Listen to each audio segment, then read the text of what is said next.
Okay, so I've been meaning to put out something on the tides for quite some time now, but it kind of just keeps getting pushed aside, so I'm just gonna finally sit down and do it here. There's actually a number of very interesting videos already out there talking about flat Earth in connection with the tides, and I think they're all really, really interesting pieces, and I'm not trying to take away actually anything from the ideas being explored in any of those. Flatwater has, I think, at least 2 or 3 on the tides, and he kind of explores the idea of the world breath. I think it's a very interesting way of kind of looking into it. Ashley Webster has a fantastic video talking about the electromagnetic properties of water, and once again, I think that's super interesting connection to all this. And as well, Rich from Mr. Thrive and Survive has talked about the whole electromagnetic thing with the moon and the oceans, and not just tides, but kind of exploring the idea of the currents. And so yeah, I'm not trying to dismiss any of these ideas or refute them at all here. Basically, what I've keep coming back to is I think that there's a lot of intriguing possibilities with the whole electromagnetic idea and everything. Obviously, the main thing is looking at the tides in relation to the official model and seeing just how vast of a discrepancy there really is. The whole gravitational model being based not just on the alleged moon's gravitational pull, but the sun and the moon. And so the more I've looked into it, the more peculiar it really gets. Specifically, the thing that I've kind of been fixed on out of all of it is when you look at maps which display the average variations of tides around the world. Here is a flattened out projection, from the globe model here, which is most easily found, and the only place I actually was able to see any type of flat Earth rendering of this same map was on, like I said, Ashley Webster's video on tides and electromagnetic energy, and it's a great video. So thank you, Ashley, for this. I grabbed it off your video, and by the way, Ashley, where you been? You haven't been making any videos lately, so you should get back into that. But I think what's so interesting is that if you just stop and look at this, I don't really think it requires a whole lot of commentary, I wouldn't think, to see why basically on either a globe model or a flat plane, circular plane, why any sort of, obviously the gravitational model, which basically says that the the moon's gravitational pull creates a tidal bulge, which basically moves around the Earth, following the moon, even though it doesn't follow it perfectly. And they have all these excuses as to why there's all these variations. But even so, even if you're trying to argue that it's just a tidal bulge that's being interrupted by the continents or the differences in the ocean depths and the currents, and they also say that it's not just the moon's gravitational pull, but the sun's gravitational pull in conjunction with it. It's like, regardless of all these sort of convoluted excuses, all these variables that they throw into the mix to try and make it, explain it away, you just stop and look at this map, and it still doesn't even stand to reason at all according to their explanations, because it really is strange when you just look at it and you see how it doesn't even seem to follow any rhyme or reason in terms of why certain, like the east coast of Africa, the coast of southern Alaska, and the Pacific Northwest of North America, you have the west side of Central America and South America there, and yet on the right on the other side of that isthmus of Panama and Central America, there in the Gulf and the Caribbean, there's hardly any tidal variance at all. And if you think that makes sense, then okay, but that just, to me, that's one of the strangest things. The same thing with the Mediterranean. You look out on the western coast of Europe, and you have some of the most extreme tidal variances in the whole Earth, and yet right there in the Mediterranean, it's very little as well. Same thing with New Zealand. On the west side of New Zealand, there's pretty intense tidal variation. On the east side, it's quite negative. I mean, it's just so haphazard. It doesn't follow at all the alleged, what would be the closest point of the Earth, the access point of the Earth to the moon and the moon's orbit.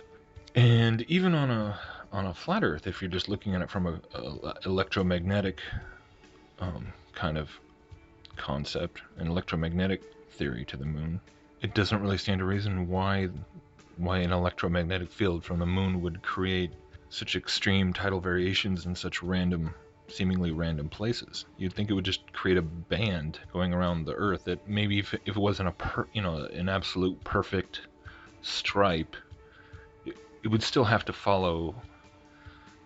It would still have to more or less follow the moon. Gravitationally speaking, in either the gravitational model or some kind of electromagnetic model. And again, other people have talked about this too, in terms of if it's really just gravity, then why would things like the Great Lakes, or like I said, the Mediterranean, or the Caribbean, why would they seemingly be magically unaffected just because of the depth, the relative shallow depths, or the islands, or it's very strange, because you'll get some places where there's extreme tidal variations where there's it's not some narrow inlet, or it's out in basically just an open coastline. And other places where it's very narrow, like the Bay of Fundy, I believe, has one of the most extreme tidal variations in the whole world, and yet it's a bay, so there's really just seems to be no rhyme or reason to it just strictly being connected to the moon. Although I think if there is a connection, it does seem to kind of follow like I said, like the moon can be directly overhead, and then the actual high tide can follow 4 or 5 hours later, or several hours before. And then they attribute this to the rotation of the Earth, and it's like basically the spin of the Earth is kind of pushing the tides, and there's a delay.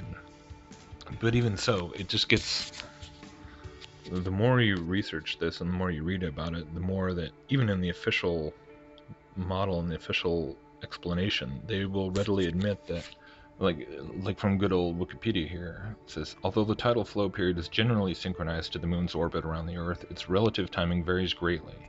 In some places on Earth there is only 1 high tide per day, whereas others have 4, though this is somewhat rare.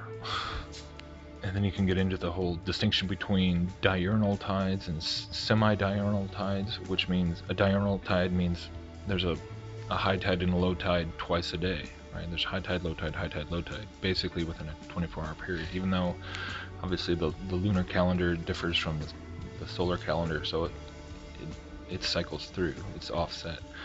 But then you have some tides where there's four high tides and 4 low tides. And they say this is rare, but here's a map again showing the differences. So again, look how random it is in terms of the diurnal and semi-diurnal. And there's also some that are combined somehow, that are not exactly one or the other. They're sort of a mishmash of both. And the other thing that I've wondered about too with the electromagnetic theory is why something like the Dead Sea, because the electromagnetic theory attributes the salinity of the oceans as being the reason why they are affected, whereas freshwater is not. Right? Because and there's people have done very simple experiments to show how you increase the salinity of water and it increases its conductivity of electricity. So it's, like I said, it's very interesting, and it seems to be quite, there's definitely validity to at least that part of it. But then why does something like the Dead Sea, which is the saltiest body of water on Earth, shouldn't that have like you would think that that would mean it would have the highest tidal variances anywhere, and yet it's practically non-existent. Obviously it's a sea, it's basically a big salty lake, and it empties into nothing. So I'm sure the official model has an explanation for why that would be. It wouldn't have tides too. But so I know a lot of people say I ramble and don't get to the point, but here is the point that I'm trying to get to.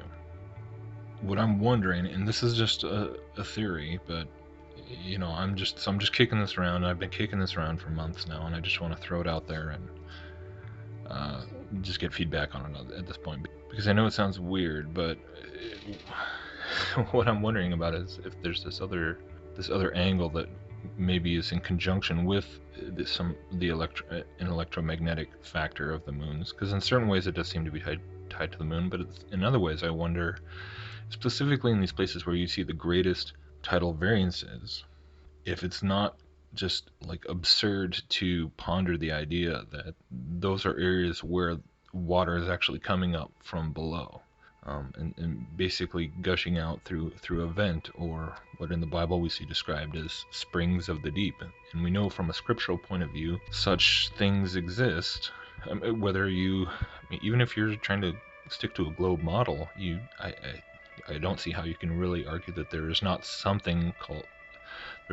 literal phenomenon having to do with springs of the deep. But from a flat earth perspective, obviously we're looking at this concept of water or the cosmic sea being outside the firmament, and then also underneath the earth itself, and sort of there's depths that go, these depths, and I've talked about this, there's depths that go way down even under the earth perhaps, and I've kind of talked about this a little bit on the Great Flood, Noah's flood, the Great Flood on the flat earth.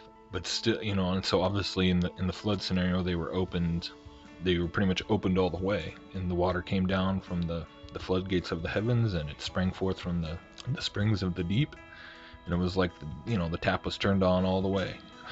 But so I guess that's kind of where I'm coming from, trying to consider the possibility of it just being kind of a trickle, but not just a trickle, but in ebb and flow, and in and out, and up and down, and where those places of the most tidal variation, is it possible that those areas are actually closest to where water from underneath is being pushed up and creating that swell, and then it would gradually diffuse out to the ocean around it, and then sink down? I don't know. There's so many questions in a flat earth cosmology, the water cycle and the water table, and it really is a massive shift in how you have to conceive of all these things, and that applies not just to the oceans, but also freshwater, this concept of freshwater springs and aquifers and things like this, which is a whole nother avenue I'm interested in exploring, because it's potentially just so vastly different from a globe model, where basically aquifers are more or less regarded as finite resources of fresh water. They're just big caves and pockets filled with fresh water from however long ago.